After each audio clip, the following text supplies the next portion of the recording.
It is Tuesday, August 19th, 2025. This is another edition of Baseball Today presented to you by Mountain Dew. Looking for a refreshing citrusy kick this summer? Go grab yourself a Mountain Dew. That is my man, Trevor Plouffe. I am Chris Rose, producer Dan, intern Sawyer along for the ride as well. I dig your shirt, man. Yeah, this is me trying to manifest Pete Crow Armstrong to the Twins. Do you think that'll ever happen? Nope. I don't think so either. Sorry. We don't even need him. I was going to say, the one thing you guys do have is a credible center fielder, so you're fine. Yeah, don't worry. It's the rest of the parts that we're having a little trouble with. That's all. Well, our roster is always better than the Guardians. The Guardians always win more games. You know, whatever. That's how we roll. Still in this thing. I know. Can't believe it. But that's not what we're focused on. Before we get to what's going on with the Cubs, let's do a little tip of the cap. And I got to give it to a broadcasting crew out west. Matt Vasgersian was actually calling the Angels game last night against the Reds. Ke'Bryan Hayes had made a great play earlier, as he did on double play ball. And then this happened. Have you along with us, and Bryce Teoscar saving a beauty. No, not again! This guy, Ke'Bryan Hayes, is killing us! Come on! Vasgersian, when he gets that really high-pitched stuff, it's funny, man. That was great. A great call, great play. And, yeah, if you watch Ke'Bryan Hayes play, you know that he makes these kind of routinely. Like, that was a body direction play, slow roller, awkward throw, and just makes it look so easy. Yeah, did you see their earlier double play that he had? The one where he smoked. He's got hands. He's got an arm. Cole Tucker told me about Ke'Bryan Hayes a long time ago. I ended up buying a bunch of Ke'Bryan Hayes like autographed rookie cards. They're still worth something. Yeah, well, it's not because of his bat. It's his glove. And he's great over there defensively. He's hit a little bit better since he's come over to Cincinnati, but we'll still show the defensive plays that makes him a Gold Glove-ish type player over there. All right, Bryce Harper, we pay to see him swing the stick. And on a day where the Phillies got some bad news, obviously, on Zach Wheeler, well, they were still celebrating a win, thanks to Harp. And a high fly ball to deep right center field. He did it again! Off the facing of the second deck. Second home run of the night for Bryce. 21 on the year. It's 11-4 Phils.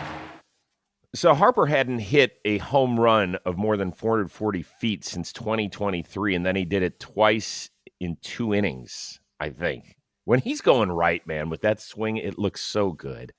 Yeah, it's so like aggressive. Like it's not like an easy looking swing. Like he's putting everything into it. But yeah, like when he gets a hold of one, it's a thing of beauty. We've seen that swing since he's been 14 years old. Yeah. And I mentioned the bad news. We talked a bit about Zach Wheeler, and we were kind of trying to figure out, well, how long he might be out. He ended up having surgery to remove a blood clot near his throwing shoulder. They still don't have a timetable.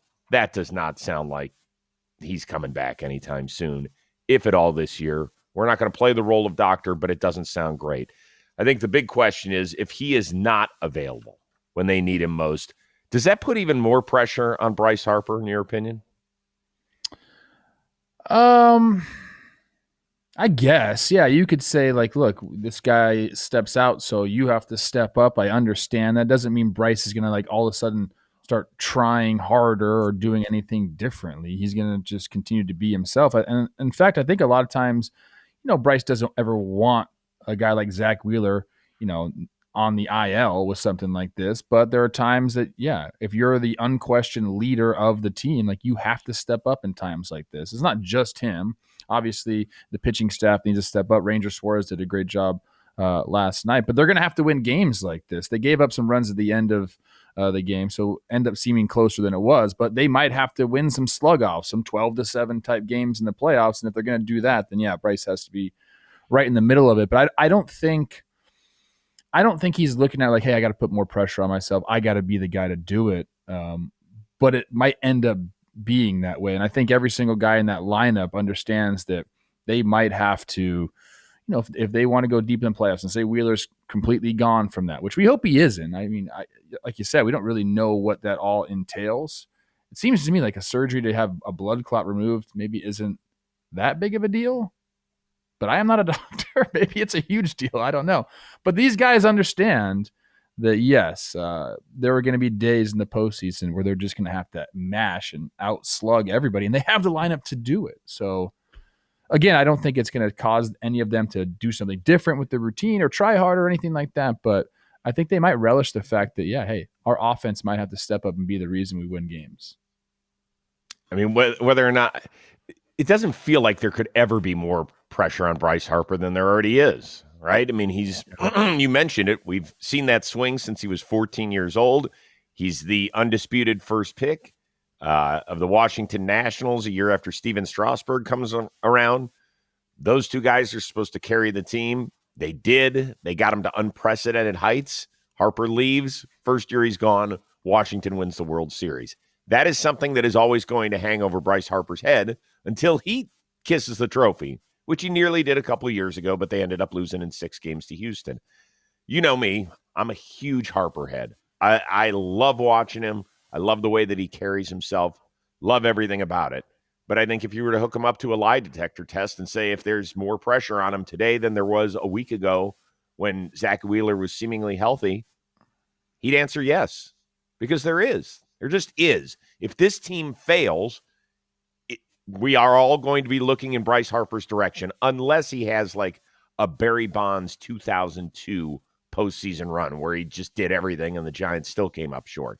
That sort of stuff happens. Carlos Beltran had one of those years. Team had a great run. He was incredible.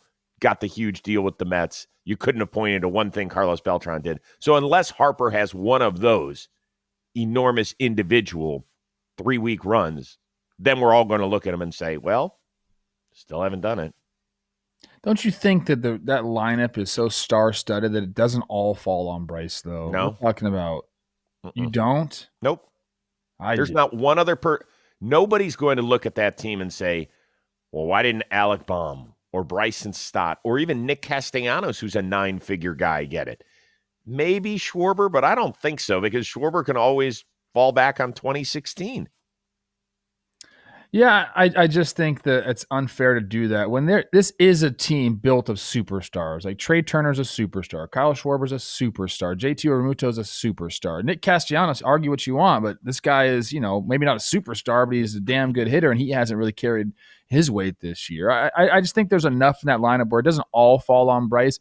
He'll probably tell you, yeah, it does all fall on me because that's the kind of guy he is. Mm-hmm. But I agree with you, like that he needs a championship, man. Like to not to solidify himself in any way, because I do feel like this sport in particular is one where, you can't really hold it against somebody. Like it's just, there's so many things that one person can't control. But if we're talking like in the grand scheme of things, like where we're going to put Bryce Harper, if he does have a World Series trophy, he enters the next echelon, fair or not.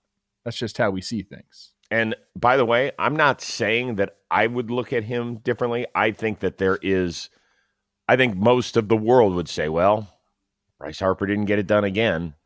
And I do think it's unfair. But there's not one person. What's that? You know what I say to those people?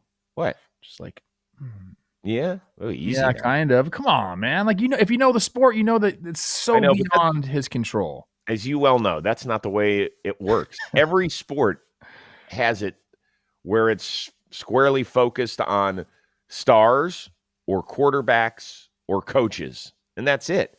You could still be an elite player outside of the spotlight, and nobody's talking about if JT Realmuto wins a ring this year or not. They're not doing it. I would say this to the general public: don't think like ESPN. Like that's something ESPN would do, where it's just focused on one player and championships and headlines. It's like, that's not how we should think about this sport.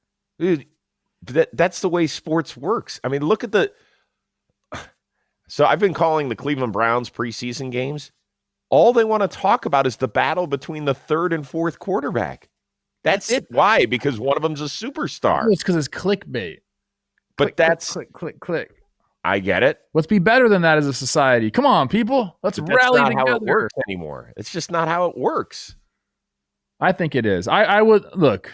I'm a guy who never even sniffed the playoffs. So what am I? How am I supposed to sit here and say, Bryce Harper, you're less of a player because you didn't win the World Series? Well, I don't think anybody would. I think these are two different things. I don't think anybody is saying that he's less of a player, but I think that if the team doesn't win at all, everybody's going to look at him first, unless, like I said, he just has an unprecedented run in October. I could be wrong. I'd like to hear from people on this one. See, now our audience, though, is more, I think, baseball brainy than not. Yes. You know, there are some fans on the periphery, but not all of them. Yeah, I agree. I mean, look, we're trying to, I don't want to say educate people, but we're just trying to present the game, like at least the way I think about it. I'm just trying to present, what's in my brain. I will never hold it against somebody in this sport for not being able to win a championship. I agree with you. I've always thought that way. All right, speaking of pressure, the Cubs are melting under it. Brewers crush Chicago 7-0 in the opener of, yes, a 5-game set at Wrigley. 32. Fly ball to left, got some carry to it. Casey's back, looking up, and Terang goes deep again. The power surge of Bryce Terang, his 13th home run. And the Brewers strike first. I think he's got like 6 homers this month. Maybe he had 7 the entire year coming into the month. I don't know. Yeah, he's been on some sort of ridiculous run. Okay. I think I asked you this last week, maybe the week before, and I said, "What do you think the division's over?" Well, now it's a 9-game lead for the Brewers. Are you ready to say on August 19th it's finished? Is it a 9-game lead? Yeah, bro. They just went on a 14-game winning streak. I'll tell you this. I was watching the game yesterday, and a couple things about it. The second game ends up getting postponed. Cade Horton comes out of the first game. Craig Counsell thinks he's got another game coming after that, so he kind of threw some guys that maybe he wouldn't have thrown. So that stinks for the Cubs and Cade Horton and all that. But it was the 8th inning where the Brewers just it was just pressure. It was like the older brother just holding you down and you can't do anything about it, even though you're squirming so much and you want to get up and you're so mad, but he's just stronger than you. That's what it seemed like. It was like walk. Joey Ortiz just trying to hit the ball the other way and infield single. Caleb Durbin, same thing. Then he beats out a ground ball to score another run. Then there's a pass ball. Then there's a stolen base. And it was just like, oh my God, the Cubs can't do anything to stop this right now. It was crazy to watch it because they were helpless. And it was like, I almost was covering my eyes watching that inning go because of what the Brewers were doing. It was just good at bat after good at bat. And it wasn't doubling the gap. It wasn't a 3-run homer. It was just playing the game the right way. These guys were taking swings, bases loaded, runners in scoring position. They were just trying to hit the ball the other way. Put the ball in play. They know they're fast. Durbin in particular knew he was going to beat out a ground ball. And then once he got on, he stole immediately without even thinking about it. And it was just the Cubs it seemed like they had no chance. So can you answer the question? To answer the question, it's over. I'll answer it seems for like you. It's over. It's over. It is over. It is over. It's been over for a little while. I didn't think so. I said months ago that I thought the Cubs were going to run away with this division. Shame on me. I won't ever be able to visit Milwaukee, but I've come around. The way they play, it's pretty damn incredible. And as I mentioned on yesterday's show, we are going to ask the question. I don't know when it's going to happen, but before the year is over, if the Brewers fans have now reached the point to where they're going to be disappointed if their little plucky team does not make the World Series, just like the Dodgers, the Phillies, the Mets. If they go to the NLCS, I think that's good enough. It's not good. I mean, they'll be disappointed, obviously, but I still think you would say, wow, we went to the NLCS and whoever you lost to, you'd be like, all right, that was a hell of a season. Holy shit. And all these guys are coming back and we have everybody again. And, Churio's freaking 19 years old, whatever the hell he is. He's reversing. It's good. Right now in Milwaukee, things are really, really good. And they seem to be going that way for quite some time. There's a big window there. Well, in the meantime, in the north side of Chicago, it is going the wrong way for Kyle Tucker. He is expected to get several days off. Craig Counsell said as much. We just need to kind of get this guy mentally right. He took another offer in that first game against the Brewers. Here's the Cubs skipper. Kyle's frustrated as well. And I think that's the fans are frustrated and Kyle's frustrated. And it's unfortunate because, Kyle's, when you make outs, it doesn't look great, but he's trying. It's not clicking. Okay, this happens to every baseball player. Doesn't matter how good it is. But this has been like 6 weeks. How shocked are you that it has happened to him for this long? I mean, it does. It happens. Like whether the pressure is mounting because he knows he's an impending free agent, which I think, a lot of people don't understand what that feels like. He probably took out an insurance policy on health, but it doesn't really cover, play. So when you get to this point, you're like, hey, if I continue doing what I'm doing, I might lose $100 million if I don't play well or something like that. You start to think about stuff like that. And this guy, do you think he's lost a considerable amount of money in the last 6 weeks? Because I sure as hell don't. I honestly don't think he has, but in his head, he's probably thinking, I got to get to the finish line. I got to do this. Not only is he saying, hey, I want to help my team win this division and win a World Series, like he's thinking about himself too. Like this is his time right now. And honestly, the overall numbers, even though he struggled, like you said, for a better part of 5-6 weeks where it's been pretty bad, overall numbers are like pretty damn good. Yeah. He's got 25 swipes. He's got 18 homers. He still has an 821 OPS. The OPS plus is right on line with his career average. Like things aren't that bad overall. It's just been lately it's been bad. So maybe a couple off days can do wonders for a guy. Just really reset your mind. Probably should have happened sooner. So that's on Craig Counsell. If you're seeing a guy and he's struggling, whether it's fatigue, whether it's pressure mounting, like you got to take him aside and say, Kyle, like it's going to be okay. Like let's get you a few days here and there. I think he waited too long to do this, Chris, but I think he'll be okay. Again, he's already racked up BWAR 4.1. Like it's not a lost season. He is still going to make his money at the end of the year. But I like that Craig's going to do this. It was just too late. It's too late for me. Yeah, if I revert back to the question of whether or not I'm shocked, yes. I mean, I've seen guys like this go for 3 weeks, maybe a bad month, but this is, dude, he has produced 1 home run since the beginning of July, 1 RBI, and 0 extra base hits in August. The OPS in the last 30 days is 561. For a guy with this sort of talent, it's just, and I think the other thing is that we've seen some out of character stuff with him. Slamming of the batting helmet, which that stuff doesn't bother me at all, but I can't remember seeing Kyle Tucker do that before.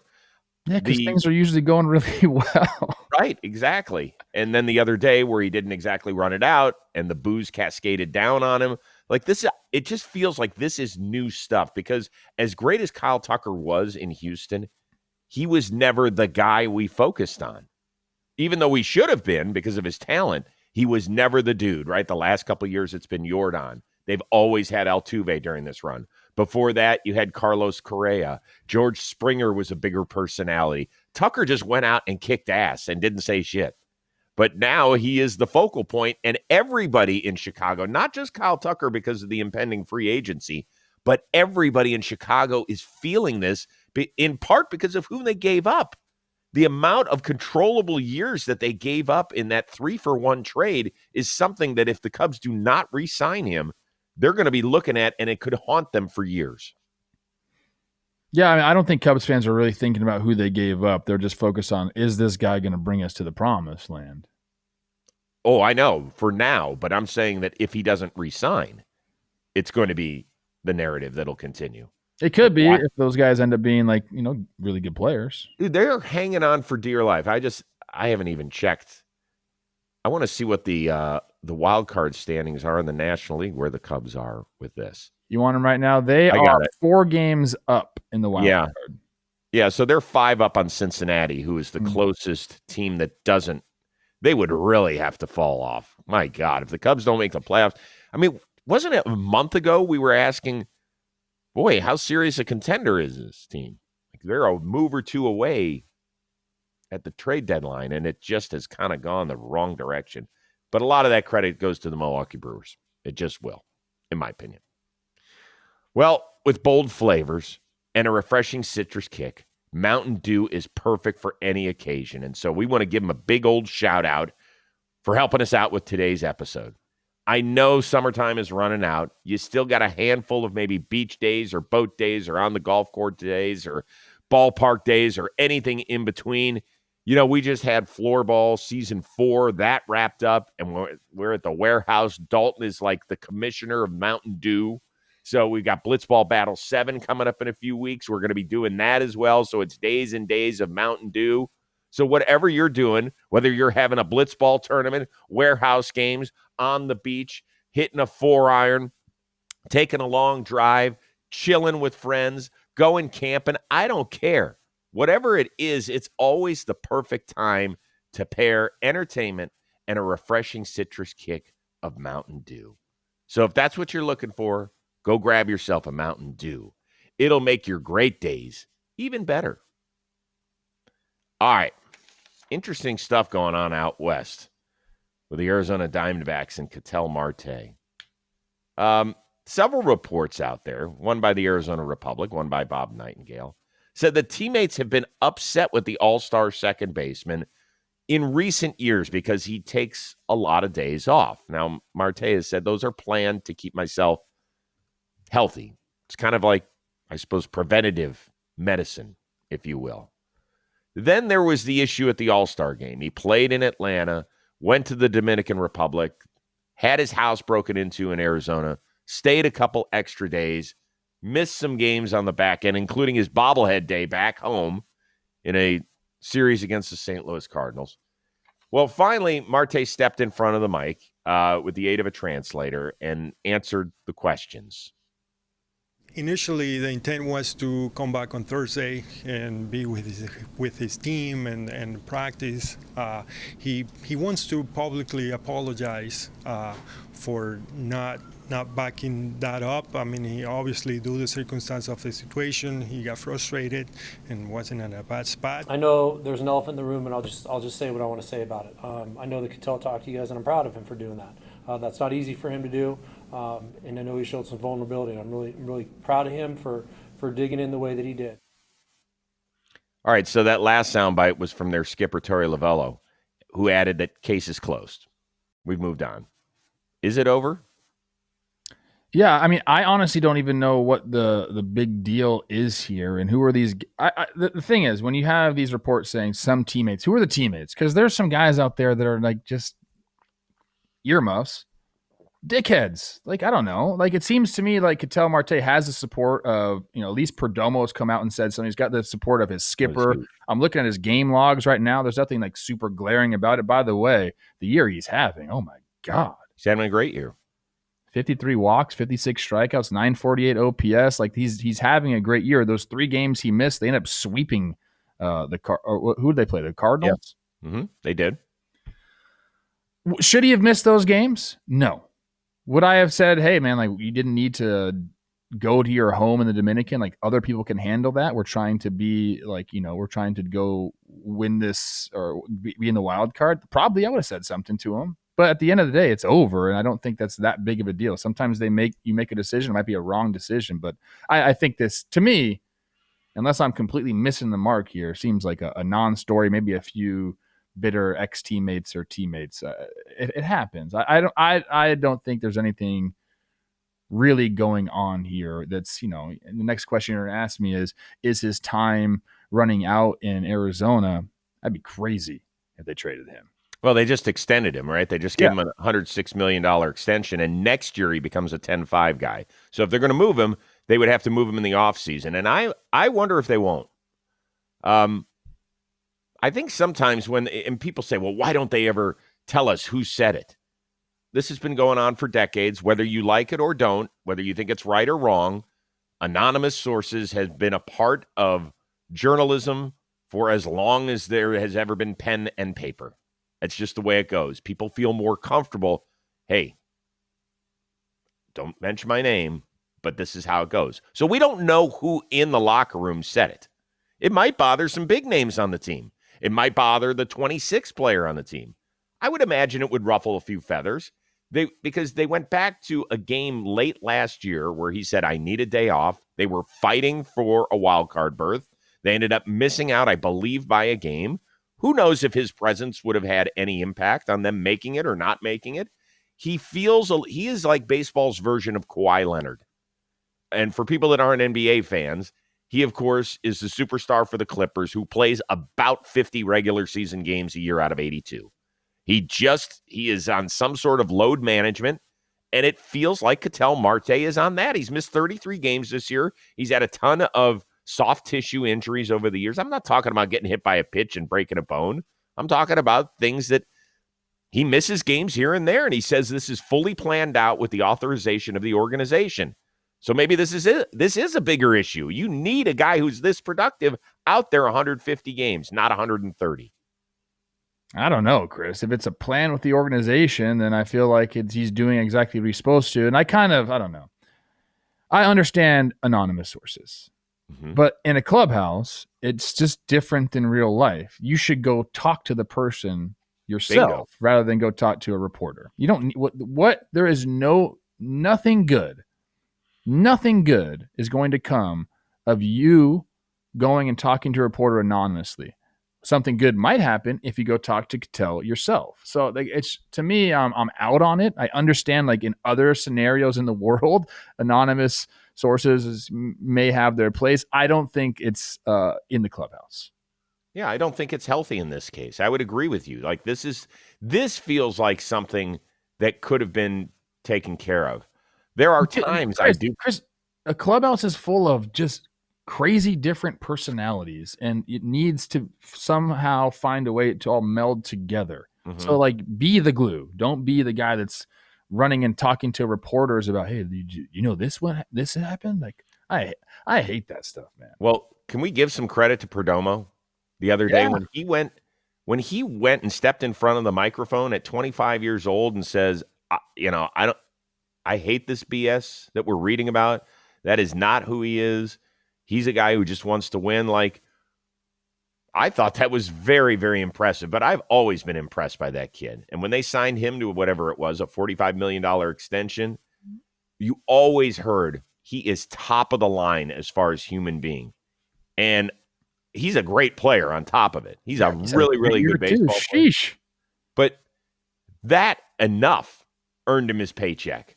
To do that at age 25, man, that's special stuff. That was good. But I do think, by the way, I think they are going to field offers for Marte. Okay, it would only be because, hey, he's 31, he's 32, and he's going to get 10-5 and all these things. I don't think this or the load management or whatever you're calling it would be the reason. Okay. It'd be them trying to say, we're smart and we're going to do this before, his season starts to decline. Yeah. Listen, there's also the possibility that his attitude wears thin in that clubhouse. That's possible. When guys are that good, though, don't you just look the other way? I mean, for years, the Boston Red Sox looked the other way when Manny was pulling all of his bullshit. And then finally it became too much and they traded him to the Dodgers. Well, that's the thing. Like, you better be good. If you're going to be acting a certain way, you better be good, because that'll be the first thing people point to is work ethic, attitude, all these things, as soon as you start to decline at all. Mm-hmm. My good friend Anthony Swarzak, I say it all the time. Performance trumps all. You can get away with a lot if you're performing the way that Ketel Marte is performing. I'm not saying like that's what's going on here. We don't know. But yeah, I mean, you put up with a little more if a guy's raking, and when a guy's struggling, that little quirkiness that you thought was like kind of funny turns into really like annoying, and you don't like it. It's something similar in our business, but there's no scoreboard at the end. I suppose that clicks and ratings are what it would equate to. That's the closest thing we have to a scoreboard. But there are plenty of people that are assholes in this business. Ooh, that I've worked with. Spill the tea, Chris. Who continue to get wonderful opportunities. It's very interesting. Okay. Yeah. Maybe in my tell-all book right now. One day. Maybe. Okay. Maybe. I'm wearing a Rockies hat today because they are on a winning streak. Yes, 4 in a row. Monday night was interesting against the Dodgers. It all started in 9th inning. What seemed like a harmless fly ball to right, and Teoscar Hernandez was playing deep, as he always do at Coors Field, regardless of the situation, but particularly in a 3-3 game. He got a glove on it, couldn't get it. And then Warming Bernabel, who's been awesome. At first, I just heard the name. I was like, I love that dude. And then he started playing. He ends up driving in the game-winning run. So walk-off for the Rockies. Now, after the game, a lot of questions what happened on that ball in right field with Teoscar. We were playing no doubles. Like you said, it's a big outfield. I was really far. I tried to make the play. I didn't. It came out of my glove, so unfortunately. So things to happen. He's got to get better out there. And there's just no way to put it. I mean, holy smokes. He's got to get better out there. Do you like the way Dave Roberts said that? If you watch the rest of his clip, I think he realized, like, oh, I shouldn't have said that. Because he kind of like stuttered and then tried to say, we have to get better. We have to do that, which is what you're supposed to say. And he also said it wasn't an effort thing. Not an effort. Yeah, he started backtracking. Yes. He did say that first part, though, and he said the first part. Better. And then started backtracking. He started saying, we have to get better out there. It's not an effort thing. But obviously that's on his mind. But the thing is, go find me a season where Teoscar Hernandez has been like a plus defender. Like that's not his calling card. And you know that. And as a skipper and a guy that puts a team together, like you understand, like, hey, there's going to be some defensive deficiencies with this guy. So a lot of Dodgers fans are calling for Mookie to go back to right field, Teoscar to go back to left field, Conforto to kind of like, go to the bench or maybe other part ways with him. But they got so many guys, so many infielders on the IL right now that it doesn't seem like it's possible just yet. I don't know. Like, when is Tommy Edman coming back? He had a sprained ankle, went out on the 3rd of August. Like, when is he coming back? Because that would allow for them to do it. Hassan Kim is out with shoulder bursitis. I don't know when he's coming back. Like, they have, an IL problem right now. I would suggest to the Dodgers doing what they're saying. Like, put Mookie back in. Put Mookie back in right field. Let the guy go rake. He's had his worst year offensively. Shortstop is a freaking very, very difficult position to play. And whether you think it's wearing on him or not, it is. It is. He doesn't have to think about right field. He can just go do that and then worry about his offense. When he plays shortstop, man, like, there's a lot going on. So I do agree with Dodgers fans. I would make that move and put Mookie back out there and have Miggy Rowe at short and just kind of figure it out until these guys get back. But for Dave Roberts, I think he messed up and realized it. But again, like, he's not a Gold Glover out there. He's a banger, Chris. Yeah, and he's a veteran, and I don't think you air out veterans. And I know that.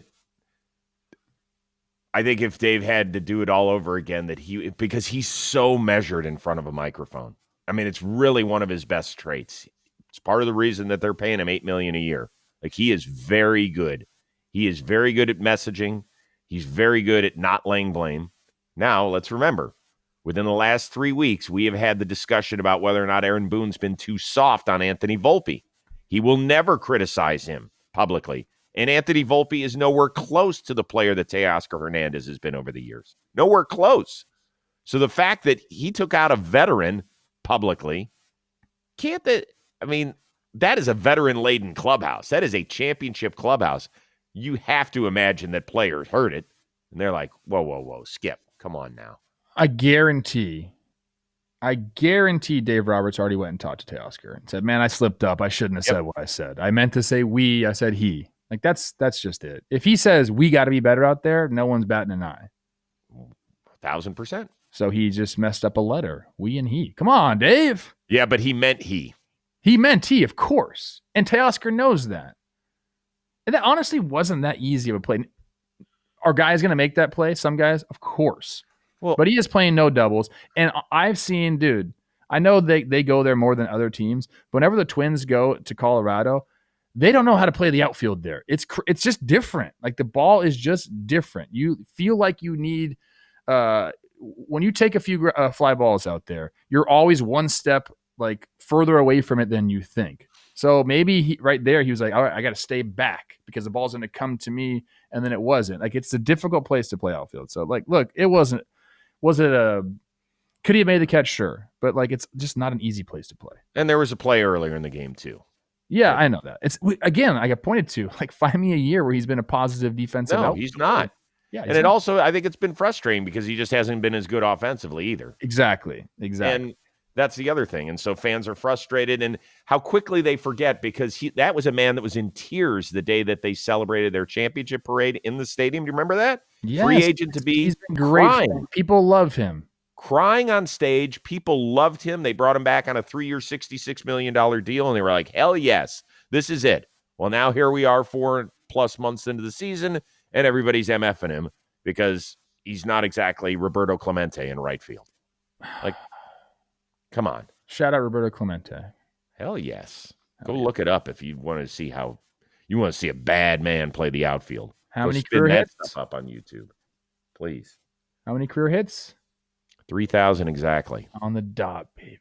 I know you know that. Everyone knows that. 3,000 exactly. All right, let's finish it up. The Dodgers did not lose any of their lead because the Padres lost their series opener against the struggling San Francisco Giants, down 4-0 right out of the gate, 3 homers by the Giants. Then Xander Bogaerts thought he got the Padres on the board, right, against Robbie Ray, clicked him, took him deep to left center, just over the wall, though, so it's ruled a home run. But they're going to give it a look because maybe Heliot Ramos could have caught that ball if the fan hadn't stuck his mitts out there. It's really hard to tell whether or not the ball was actually touched, but there was some sort of obstruction. They reviewed it. They ruled no home run. Schilt got ejected for arguing, which you can't do. Here's the skipper after the game. If it's so clear, how come it takes 2 minutes and 40 seconds to figure it out, if it's that clear? Why are we sitting there for 2 minutes and 40 seconds? We have 15 seconds to review a call in the first place. We got 2 minutes and 40 seconds to sit there. What are you looking for? If it's that clear, then overturn it early. If it's not, then it's a home run. You have any problem with what he said? I don't care about the length of the review. I think this is my stance on this. That ball would have been a home run. Like, if nobody was there, no player, no fans, that ball's getting out. Right? Well, unless they obstructed his vision, which I'm cannot saying, do. If there was nobody in the ballpark and that was Xander Bogaerts hitting BP, that's a home run, right? Are you saying if there's no left field there? No left fielder, nobody in the stands. That ball is a homer. It's over the wall. Okay. Sure, That's I guess what I'm saying, right? I guess. Okay. I guess it hit his mitts. Is it or not? It is, right? I really can't tell because it hits his mitt and then goes over the wall. I never got the side view. Like what I'm looking at, it looks like a homer. So if it's a homer, I think it's a homer. Like, whether a fan gets in the way or not, like, it's out of the field of play. Like, can he go up and rob it and take it back? Sure. But like, what's a fan supposed to do? Not obstruct with the play. It's out of the field of play. It's a homer.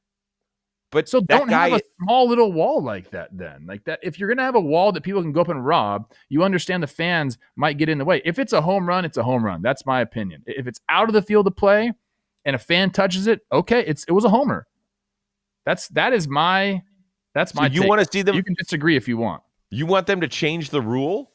I just think it, especially in a situation like this where it's unclear, like if it's out of the field of play, it's out of the field of play. It's a home run. If he brings it back, great play. Well, number one, first of all, if the rules are, if you go in as a fielder, if you go into the stands, whether it's a home run or a foul ball, fair game. They can grab you. They can grab the mitt. They can do whatever. Don't grab the players, by the way. Don't grab the players. Go play for the ball. That's fine. Do not grab the players. But the rules are different. The minute the fan reaches over into the field of play, we never got a clear look from the side angle on where the ball was when it was coming down toward the wall. If the wall's here, I couldn't tell which side of the field of play it was on. Okay, if that's the case, I thought it was in my vision, it seemed like it was clearly a homer. And that's what I do. I take out the fans and the player and say, would that ball have been a homer? I think it would have been a homer. That's the way I'm thinking about it. If you reach onto the field of play as a fan, then I'm out. Then it's interference. If you're out of the field of play, this guy clearly reached onto the field of play. Let's you don't see. think that guy right there with the mustache and the cross? I mean, I don't even know what he's doing. He's trying to catch a ball like this. That's like how I would teach people to catch a ball. Look at him.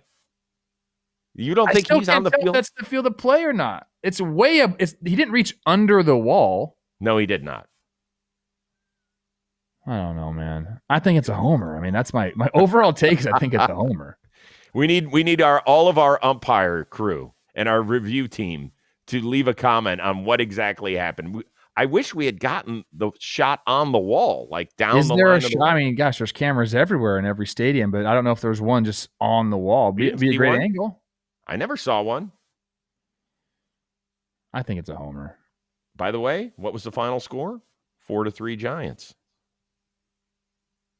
Oh boy, that's a big one. Well, Dodgers lost, Padres lost. I get it, but still, no blood, come on, man. Padres fans are clamoring for that. Man, I saw hilarious. I'm in LA and I got a lot of Dodger. We're in LA. Got a lot of Dodger friends, and there was a meme going around on my social media, and it was a banner outside Petco, and it said "First place for 48 hours, 2025." I love it. I love this, and I can't wait for the series this weekend at Petco because I think that place is going to be rocking. All right, Jolly's going to be in this chair tomorrow with you. Always an outstanding baseball brain. So they'll see you then. For our one-of-a-kind producer, Dan Rourke, our awesome intern, Sawyer, that is the uber-talented Trevor Plouffe. I am Chris Rose. This show will see you Wednesday. Baseball Today, presented to you by Mountain Dew.